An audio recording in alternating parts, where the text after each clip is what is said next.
नमस्कार दोस्तों, मैं हूं लोकेंद्र मिश्रा और आप सबका स्वागत है आज के इस क्लास में। भक्ति काल में मलिक मोहम्मद जायसी के ऊपर 3 वीडियोस आ चुके हैं। ये आज का वीडियो जो होगा ये मलिक मोहम्मद जायसी के ऊपर लास्ट वीडियो होगा और इसी वीडियो के साथ भक्ति काल में जितना भी यूपीएससी के सिलेबस में है वो सारा कुछ हमने कवर कर लिया होगा। आदिकाल पूरा हो चुका है और भक्ति काल पूरा हो चुका है, मतलब आज पूरा हो जाएगा भक्ति काल। इसके बाद से हमारे पास बचेंगे रीति काव्य। रीति काव्य जो है जिसको रीतिकाल कहते हैं, और उसके बाद आधुनिक। तो आधुनिक काल के जब हिंदी साहित्य का जब आधुनिक काल का इतिहास हम पढ़ेंगे तो उसी में कहानी, उपन्यास, निबंध, ये सारी चीजें जो पेपर 2 में हैं उसको भी हम साथ लेकर चलेंगे। जैसे कि जब हम उपन्यास का इतिहास पढ़ेंगे तो हमारे सिलेबस में जो उपन्यास है उसके बारे में भी पढ़ लेंगे। यशपाल की दिव्या है जो सिलेबस में है हमारे।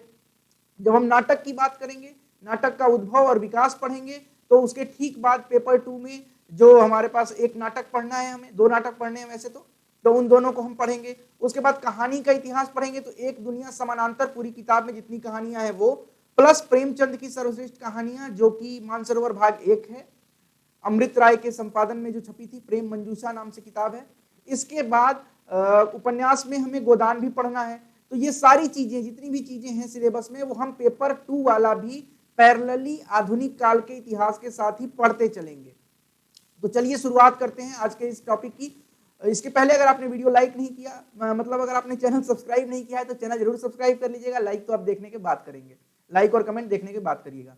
तो हमारा जो प्रश्न था पहले वाले, इसके पहले की क्लास में हमने ये डिस्कस किया था, एक निष्कर्ष निकाला था कि कबीर का रहस्यवाद मलिक मोहम्मद जायसी के रहस्यवाद से किस प्रकार से भिन्न है। ये सारी चीजें हमने पिछली वीडियो में देखी थी। आज के क्लास में हम देखने वाले हैं पद्मावत महाकाव्य है या प्रबंध काव्य है। अब प्रबंध काव्य तो है, मतलब खंड काव्य है। यहाँ पे आपको प्रबंध काव्य नहीं लिखना था, यहाँ पे लिखना था खंड काव्य।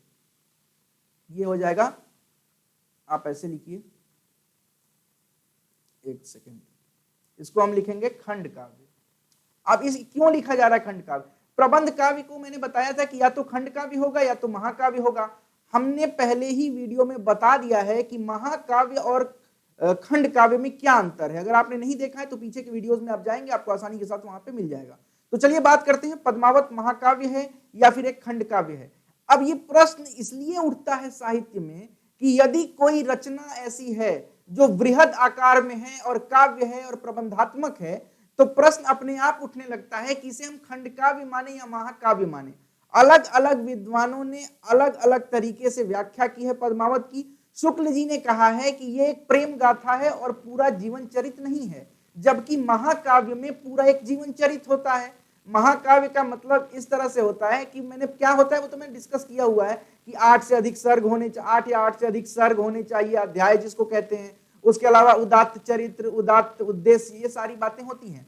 मगर ये जो है पूरा का पूरा पद्मावत, ये सिर्फ एक प्रेम गाथा है।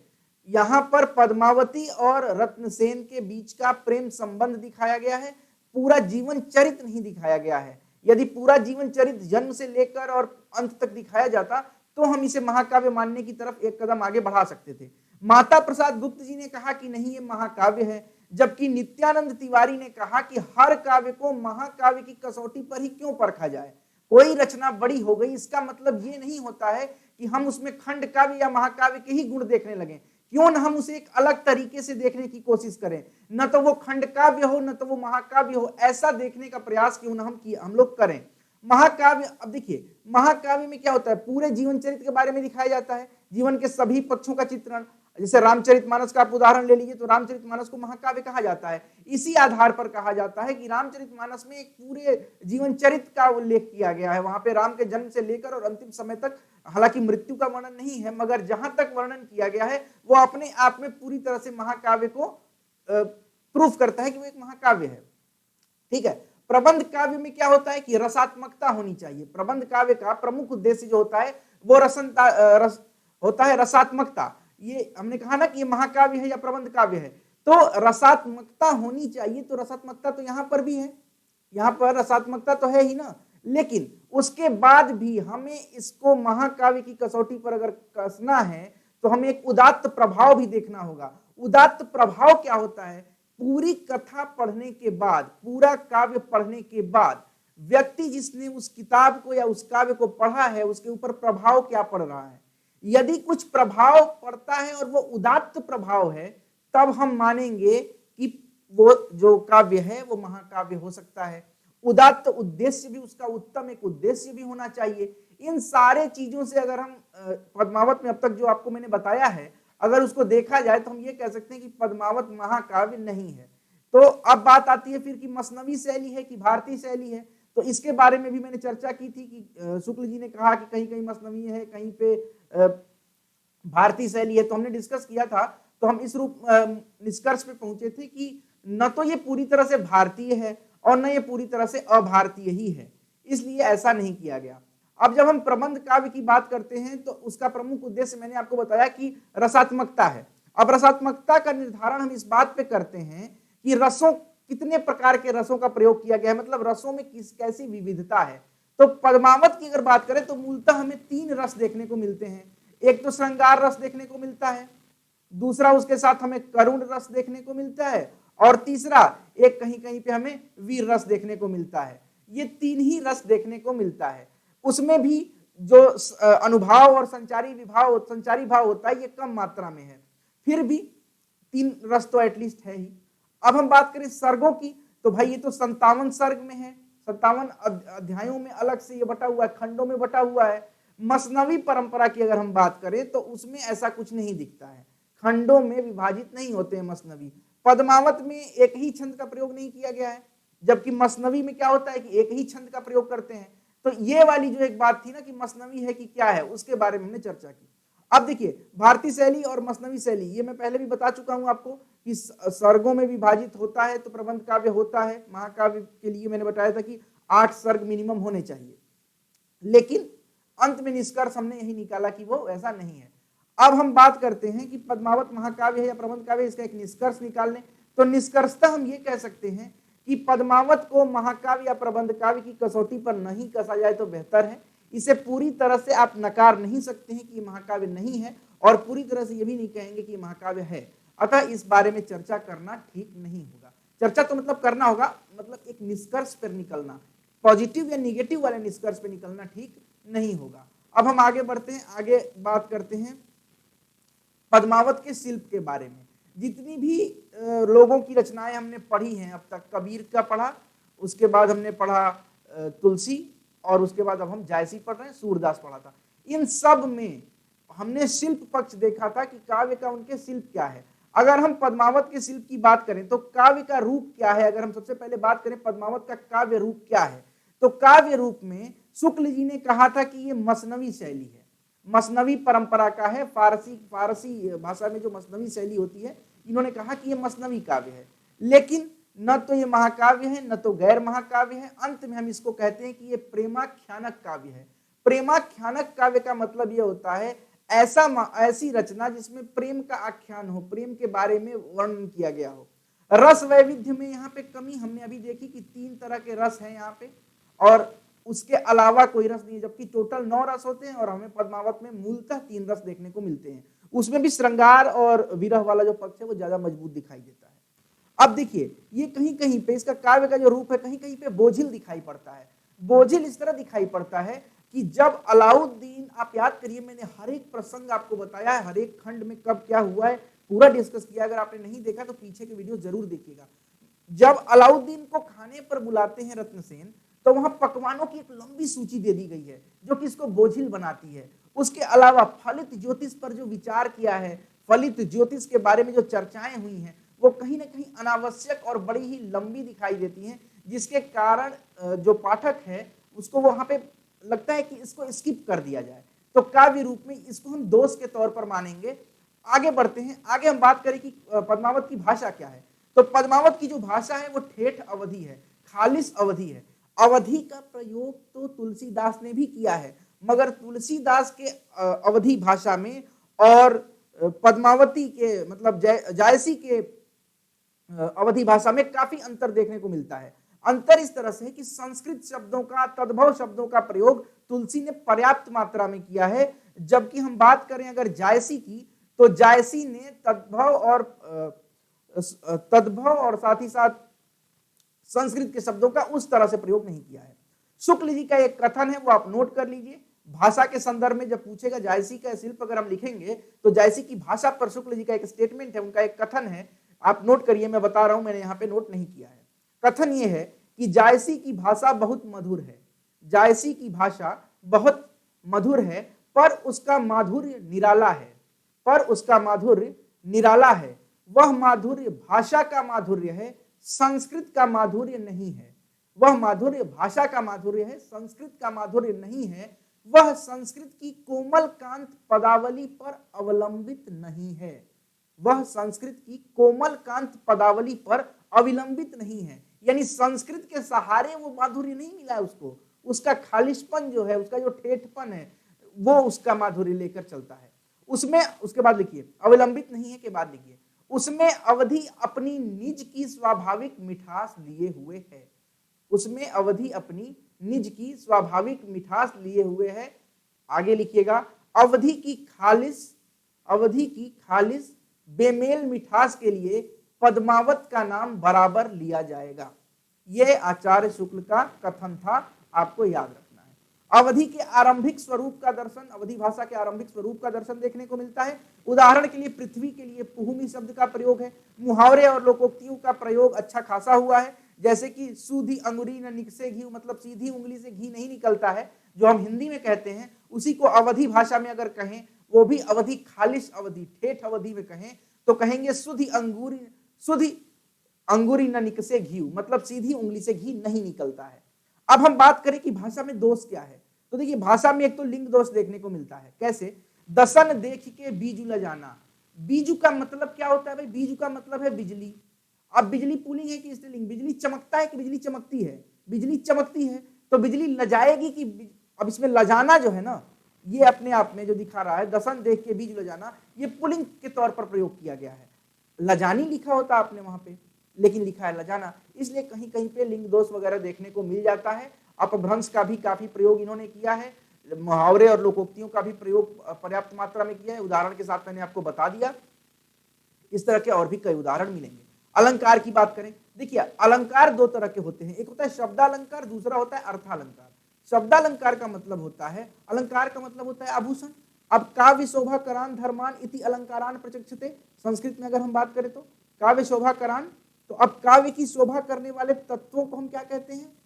अलंकार कहते हैं। दो तरह के अलंकार, शब्दालंकार और अर्थालंकार। जहां शब्द के कारण चमत्कार उत्पन्न हो वहां शब्दालंकार होता है, और जहां अर्थ के कारण चमत्कार उत्पन्न हो वहां अर्थालंकार होता है।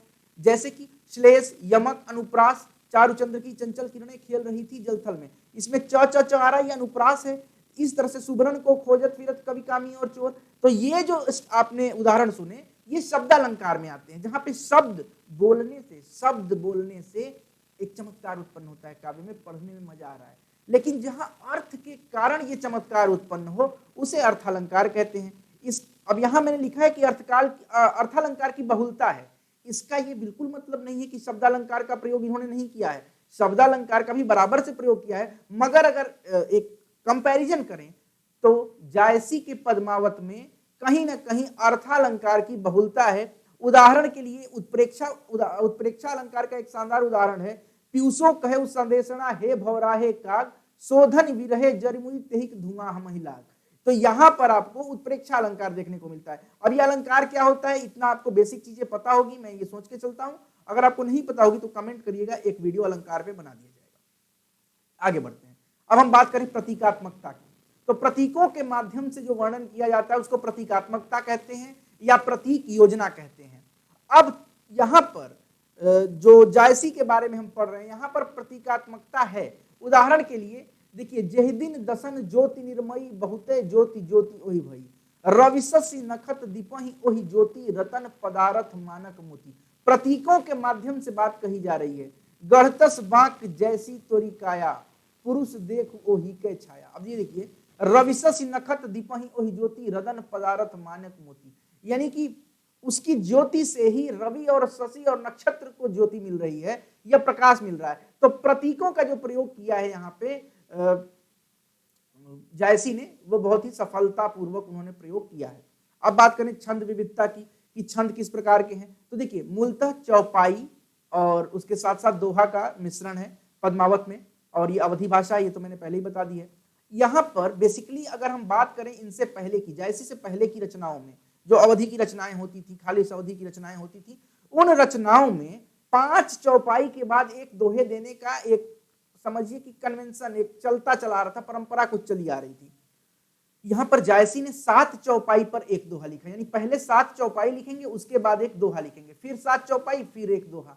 इस तरह से उन्होंने एक पद्मावत में प्रयोग किया। अब हम बात करें चौपाई और दोहे क्या है, तो चौपाई और दोहा छंद है, दोनों एक प्रकार के छंद हैं। मात्रा में दोष है, मात्रा में दोष इस प्रकार है कि चौपाई का मतलब होता है 16 मात्राएं, 16 मात्राएं होती हैं चौपाई में, और वैसे ही दोहे में भी मात्राएं हर चरण में 11-13 वाली जो आपने सुनी होगी। अब कितनी मात्राएं होती हैं, क्या होती हैं, मैं एक छंद का अलग से वीडियो बनाऊंगा तो उसमें डिस्कस करेंगे डिटेल में। फिलहाल हम छंद पे डिस्कस ना करके ये बात करते हैं कि दिक्कत कहाँ आती है। तो इनका छंद जो है वो चौपाई और दोहा है, मगर चौपाई और दोहा कठिन छंद नहीं माने जाते हैं। अगर आप लिखिए चौपाई तो अपने आप लिखते चले जाएंगे और मात्रा बैठती चली जाएगी, थोड़ा सा मेहनत तो चाहिए ही लिखने के लिए। तो मात्राएं बैठाना कठिन काम नहीं है चौपाई में, चौपाई सबसे सधा हुआ छंद माना जाता है। अब इस छंद में भी मलिक मोहम्मद जायसी ने मात्राओं की गलतियां की हैं, जहां 16 होना चाहिए वहां पर कहीं 15 हो सकता है, कहीं 17 हो सकता है। तो इस तरह की गलतियां इग्नोर नहीं की जा सकती हैं, वो भी किसी इतने बड़े महाकाव्य में। तो खैर, आज के वीडियो में हमने ये सारी चीजें डिस्कस की। अब अंत में बात करते हैं कुछ अन्य रचनाओं की जो कि हमारे सिलेबस में नहीं है, बस सिर्फ आपको याद रखना है कुछ नाम और भी रचनाओं की, जैसे अखरावट है, आखिरी कलाम है, कन्हावत है, चित्ररेखा है, मसलनामा है, कहरानामा है। ये सब रचनाएं जो हैं ये मलिक मोहम्मद जायसी की रचनाएं हैं। और एक खास बात कि इन रचनाओं के बाद मैंने हर एक लेखक को, हर एक कवि को पढ़ाने के बाद मैंने एक व्याख्या प्रारूप बतलाया था। जो व्याख्या प्रारूप सूर तुलसी कबीर का है, ठीक वही व्याख्या प्रारूप आपको इसमें भी प्रयोग करना है। संदर्भ, प्रसंग, व्याख्या, विशेष और कुछ सौंदर्य की बातें हो काव्य सौंदर्य में, और कुछ तो स्पेशल कुछ विशेष चीजें हो तो उसको वहां पे आप लिख सकते हैं। इसके अलावा पद्मावत के बारे में, पद्मावती बार बार मुंह से निकल जा रहा है, पद्मावत समझिएगा। पद्मावत के बारे में लगभग सब कुछ पूरा उसका डिटेल में क्या क्या कहानी है, उसमें किस खंड में किसके बारे में डिस्कशन है, कि भारतीय शैली है या मसनवी शैली है, रहस्यवाद क्या है, शिल्प पक्ष क्या है, अलंकार योजना, छंद योजना, जितनी सारी चीजें हो सकती थी लगभग मैंने इन 4 वीडियोस में कवर कर लिया है। इसका ये बिल्कुल मतलब नहीं है कि आप किताब नहीं पढ़ेंगे या किसी के नोट्स नहीं पढ़ेंगे, आपको वो सब कुछ पढ़ना होगा, क्योंकि सिर्फ वीडियो से इसकी तैयारी संभव नहीं है। तो बस इतना ही रहने देते हैं। अब आप लोग कुछ और चीज देख लीजिएगा, जैसे पद्मावत में लोक तत्व कैसा है। हमने लोक भावना की, लोक कल्याण के भावना की बात की थी तुलसीदास में। अब भक्ति काल में जितनी भी साहित्य लिखी गई है लगभग सब का सब में कुछ ना कुछ लोक के बारे में जरूर डिस्कशन किया गया है। पद्मावती में लोक तत्व, पद्मावत में आपको लोक तत्व देखना है तो इसकी भाषा देखिए। सबसे पहले भाषा इसकी ठेठ अवधि है, खालिस अवधि भाषा है, तो ये एक चीज देख सकते हैं सॉरी। उसके बाद से आप और भी चीजें देख सकते हैं, जैसे लोक तत्व में क्या है, जो लोक में घटनाएं हो रही हैं, जो समाज में हो रही हैं, उसकी उपस्थिति काव्य में भी सॉरी दिखने को मिलनी चाहिए। तो ये सारी चीजें होनी चाहिए, वो आप देख लीजिएगा। जैसे कि आप आगे बढ़ेंगे जब तो एक आएगा मानस रोदक खंड, मैंने डिस्कस किया है। मानस रोदक खंड में क्या होता है, पद्मावती और उनकी सखियां जो हैं वो आपस में वार्तालाप करती हैं, वहां पे वो लोग गीत गाती हैं जो कि नारियों के दर्द को दिखाता है। तो इस तरह की चीजें आपको याद रखनी होंगी अगर लोक तत्व के बारे में डिस्कस करना हो तो, ठीक है। कुछ सौंदर्य के बारे में, सौंदर्य बोध के बारे में, सिंगल द्वीप की स्त्रियों के सौंदर्य के बारे में, ये सारी चीजें जो है, श्रृंगार किस तरह से वहां पे दिखाया गया है, वो सारा का सारा लोक तत्व जो है आप एक बार पढ़िएगा किताबों में, नोट्स में, जहां से भी आपको जिसकी भी नोट्स मिले, दृष्टि की नोट्स मिले या फिर और किसी भी कोचिंग संस्थान के नोट्स मिले, तो वहां पे आप उसको जरूर पढ़ लीजिएगा एक बार। बहुत बहुत धन्यवाद आप सबका। और इस वीडियो के साथ भक्ति काल पूरी तरह से हमारा समाप्त होता है वीडियो सीरीज में। आगे की क्लास में हम डिस्कस करने वाले हैं रीतिकाल के बारे में, और रीतिकाल जल्दी से समाप्त करेंगे हम 3-4 वीडियो में। और रीतिकाल जैसे ही समाप्त कर लेते हैं उसके ठीक बाद आधुनिक काल आएगा, और आधुनिक काल जिस दिन समाप्त होगा उस दिन आप समझिएगा आपका 75% सिलेबस कवर हो गया, क्योंकि आधुनिक काल में ही जितने भी गद्य और पद्य हैं पेपर 2 के, वो सब हम डिस्कस कर लेंगे। बहुत बहुत धन्यवाद आप सबका जुड़ने के लिए, थैंक यू सो मच। और वीडियो को लाइक कर दीजिएगा, कमेंट कर दीजिएगा, शेयर कर दीजिएगा, और चैनल अगर आपने अब तक सब्सक्राइब नहीं किया है तो चैनल जरूर सब्सक्राइब कर लीजिएगा। बहुत बहुत धन्यवाद, थैंक यू सो मच।